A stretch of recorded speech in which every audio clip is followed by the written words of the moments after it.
पाय उलटे, विलक्षण चेहरा, भडक गुलाबी साडी, पायात छुमछुमत पैंजण आणि ही पिशाच्च योनीतील बाई होती थेट बाळूमामांच्या तळावर. म्हणूनच म्हणतात मामांची आज्ञा माणसाने मुकाट्याने पाळावी. एकदा हरी वडेर मामांना भेटायला गेले. मामांजवळ मुक्काम झाला. रात्री जेवण झालं.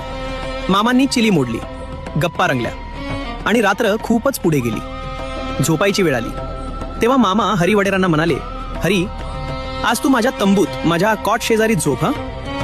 पण हरीच्या मनात वेगळंच चाललं होतं. मामांसारख्या थोर विभूतींच्या इतक्या जवळ झोपणं आपल्याला शोभत नाही.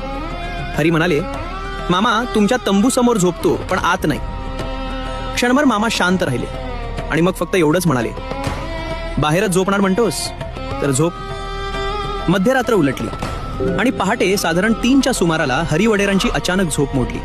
कारण छुम छुम छुम छुम पैंजणांचा आवाज अगदी कानाजवळ. त्यांनी डोळे उघडले आणि जे पाहिलं त्यामुळे भीतीने अंगातून घाम फुटला. एक बाई, भडक गुलाबी साडी, नर्तिकेसारखी चाल, पण तिची पावले उलटी होती. ही बाई कोण होती? त्या बाईने तळावर काय केले? कालची उलट्या पावलांची बाई आठवतेय ना? आज पूर्ण सत्य सांगतो. ती बाई हळूहळू पुढे येत होती. पैंजणांचा आवाज अजूनच जवळ येत होता. तेवढ्यात तंबूतून मामांचा आवाज आला, अरे हरी, झोपलायस की नाही? तो आवाज ऐकताच हरी वडेरांनी डोक्यावर पांघरून ओढलं आणि जागच न होण्याचा प्रयत्न केला. कसं तरी फटफटीत उजाडलं. सकाळी चहा झाला. धीर एकवटून हरी वडेरांनी मामांना विचारलं, मामा, रात्री आलेली ती उलट्या पावलांची बाई कोण होती?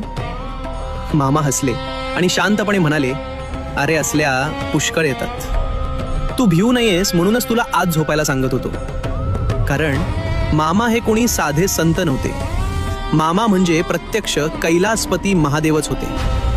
शिवपुराण, शिवलीलामृत किंवा श्री गुरुचरित्र वाचणाऱ्यांना ठाऊक आहे, भगवान शंकरांच्या दरबारात भूते, पिशाच्चगण, अदृश्य शक्ती या सगळ्यांचा वावर असतो. म्हणूनच मामांच्या आसपास अशा गोष्टी असणं यात काहीच नवल नाही. मामांची आज्ञा ही केवळ शब्द नसते, ती भक्तासाठी कवच असते. भक्ताने प्रश्न न करता मुकाट्याने मामांची आज्ञा पाळावी. तुमच्या एका सबस्क्राईबमुळे बाळूमामांचे चरित्र जगभरात पोचेल. या पुण्यकर्मात सहभागी व्हा. सबस्क्राईब करा.